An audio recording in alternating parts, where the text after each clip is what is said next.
अंबिकापुर स्थित संत गहिरा गुरु विश्वविद्यालय एक बार फिर विवादों में है, जहां असिस्टेंट प्रोफेसर और एसोसिएट प्रोफेसर की भर्ती प्रक्रिया में करोड़ों के लेन देन और बड़े घोटाले का आरोप लगा है। युवा कांग्रेस आरटीआई विभाग और एनएसयूआई ने कुलपति से मुलाकात कर भर्ती पर रोक लगाने और नए सिरे से विज्ञापन जारी करने की मांग की है। विश्वविद्यालय ने 22 दिसंबर 2025 को असिस्टेंट प्रोफेसर और एसोसिएट प्रोफेसर के पदों के लिए विज्ञापन जारी किया था। युवा कांग्रेस आरटीआई विभाग के चेयरमैन हिमांशु जायसवाल और एनएसयूआई अध्यक्ष ने आरोप लगाया कि भर्ती प्रक्रिया में कई त्रुटियां, अशुद्धियां और नियमों का उल्लंघन हुआ है। ज्ञापन में बताया गया कि छत्तीसगढ़ राज्य के रोस्टर का पालन नहीं किया गया।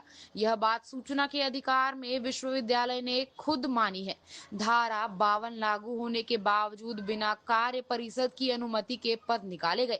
सबसे बड़ी गड़बड़ी यह कि दावा आपत्ति मांगने के बाद दोबारा सूची प्रकाशित नहीं की गई। अभ्यर्थियों को पता ही नहीं कि आपत्ति का निराकरण हुआ या नहीं।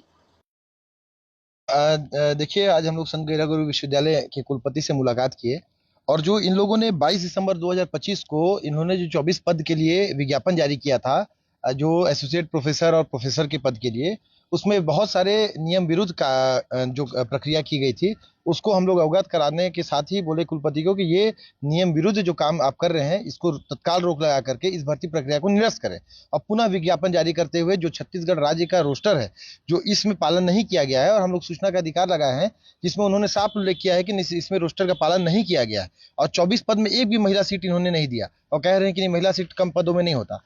और इनके आरटीआई में जब जवाब आया है कि रोस्टर के पालन नहीं हुआ है और यहाँ कुलपति महोदय ये कह रहे हैं कि नहीं, रोस्टर का पालन हुआ है, या तो सूचना जो हमें मिला है वो गलत दिया गया है जो विश्वविद्यालय के द्वारा, या कुलपति की किस बात को माना गया। दूसरा, जब 22 दिसंबर को जब ये विज्ञापन जारी हुआ, उस टाइम विश्वविद्यालय में धारा 52 लगा था, कार्य परिषद भंग हो चुकी थी, तो बिना कार्य परिषद के अनुमति के कैसे विज्ञापन जारी किया। हमारा दूसरा जो मुद्दा था इसमें ये था।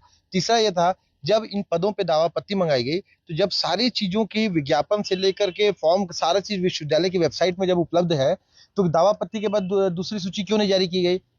ये सरासर दिखाता है कि इन पूरे पदों पे इन्होंने सेटिंग किया हुआ है। और मुझे जो जानकारी लगी है, जो हम लोगों के जो घूमे हैं, जो हमें जो जानकारी जब इकट्ठा करने में मुझे लगा है कि इन्होंने 50-50 लाख से ऊपर पैसे में जिसमें लेकर के इन पदों को रिजर्व किया गया है, जिसमें विश्वविद्यालय के कर्मचारी से जुड़ करके सरकार के स्तर तक के अधिकारी कर्मचारी और संघ के लोगों का सीधा इन्वॉल्वमेंट इस पदों पर है, क्योंकि ये रेगुलर भर्ती का पद है, 1.5 से 2 लाख वेतन है।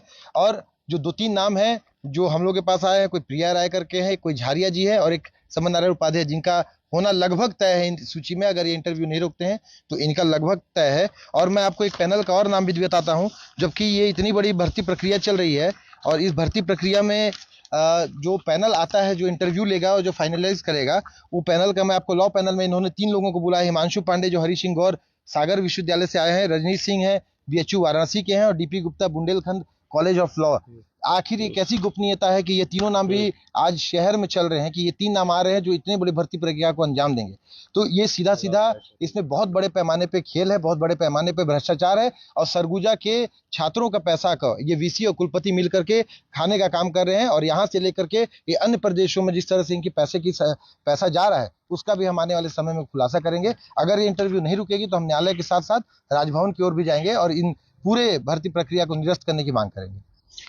हिमांशु जायसवाल ने कुलपति डॉक्टर राजेंद्र लाखपाले पर गंभीर आरोप लगाते हुए कहा कि भर्ती प्रक्रिया पैसे के बल पर हो रही है, मनचाहे लोगों को भर्ती किया जा रहा है। इसमें विश्वविद्यालय प्रशासन, संघ और सरकार से जुड़े लोगों की संलिप्तता है। उन्होंने दावा किया कि लो पैनल के लिए सागर विश्वविद्यालय, बुंदेलखंड लॉ कॉलेज और बीएचयू वाराणसी से प्रोफेसर बुलाए गए हैं। विश्वविद्यालय के 3 लोगों का चयन तय है। यह खुली सेटिंग और बड़े पैसों का लेन देन है। हिमांशु ने चेतावनी दी कि भर्ती पर रोक नहीं लगी तो राज्यपाल से निष्पक्ष जांच की मांग करेंगे। नियमों को ताक पर रखकर भर्ती हुई तो न्यायालय जाएंगे। विश्वविद्यालय को संघीय ढांचे के हिसाब से नहीं चलने देंगे। ये गलत जानकारी है। देखिए, रोस्टर का पालन करना बहुत जरूरी होता है। जो छत्तीसगढ़ शासन का नियम है, 100 पॉइंट रोस्टर एक बनता है, क्योंकि रोस्टर अगर नहीं लगाते तो विभिन्न कैटेगरी में पद कैसे आते हैं। क्या बिना रोस्टर के आ जाते हैं? रोस्टर समझते हैं ना, कुछ पद होते हैं, उनको एक प्रोपोर्शन में जनरल, SC ST OBC इस तरीके से जो है अलॉट किया जाता है। ये शासन का एक 100 पॉइंट रोस्टर एक होता है, उसके हिसाब से ये पद जो है फिर रोस्टर जब लगता है तो आवंटित किए जाते हैं। तो उसी के अनुसार इसको आवंटित किया गया है रोस्टर लगा के, तभी विभिन्न कैटेगरियों में अलग अलग पद आए हैं। ठीक है, तो ये गलत जानकारी दी जा रही है कि रोस्टर का पालन नहीं किया जा रहा है, ऐसी बात नहीं है। तो जो RTI में जो जानकारी दिया गया है, जो आपके सामने दिखा रहे थे, वो जानकारी गलत है क्या? वो मेरे सामने नहीं आई है वो जानकारी। मुझे अभी पता करना पड़ेगा विश्वविद्यालय ने क्यों ऐसी जानकारी दी, क्या दी। परंतु जहाँ तक मुझे जो मालूम है कि पिछले विज्ञापनों में इस तरह का रोस्टर का पालन नहीं किया गया था, इसीलिए हो सकता है कि रोस्टर पंजी नहीं मेंटेन हुई हो, क्योंकि पिछले बार नहीं लगाया गया था। क्योंकि पिछले बार नियम अलग था, उसमें एक विभाग का जैसे पद है तो उसमें रोस्टर नहीं लगता था, एक पद पे रोस्टर नहीं लगता है।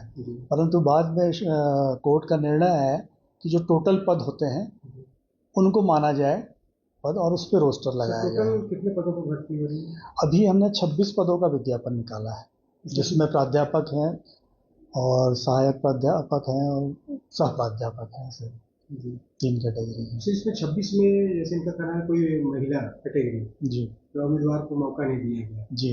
ये क्यों नहीं दे पाए सर? ये क्या होता है कि वर्टिकल महिला का क्या अलग से नहीं होता है रोस्टर, 100 पॉइंट रोस्टर में ये वर्टिकल में लगता है। तो अगर जैसे ज़्यादा पद होते हैं, 4-5 पद होते हैं किसी एक उसमें, तो उसमें महिला का पद आता है। सर दावापत्ति मंगाए थे, लेकिन दावापत्ति का जो लिस्ट था वो आप लोगों के द्वारा जारी नहीं किया गया था आरोप? नहीं, दावापत्ति की लिस्ट जारी की गई थी, कंप्यूटर में जारी की गई है, चस्पा नहीं किया गया। और उसके बाद जो आपत्ति आई थी उसका निराकरण जो है कमेटी ने कर दिया। संबंधित लोगों को सर, जैसे रायपुर से एक व्यक्ति का फोन आया उम्मीदवार का जी कि मैंने दावापत्ति किया था, और मतलब होता है कि हमने जैसे एलिजिबल नॉन एलिजिबल किया, ठीक है, उनने दावा किया कि नहीं आपका ये निर्णय गलत है, तो जिनका वो कमेटी स्क्रीनिंग करती है उसको, और जिनका होता है उनको कॉल लेटर इशू हो जाते हैं, और जिनका नहीं सूचना जाती मतलब उनकी आपत्ति को मान्य नहीं किया गया है, सीधा सीधा ये होता है।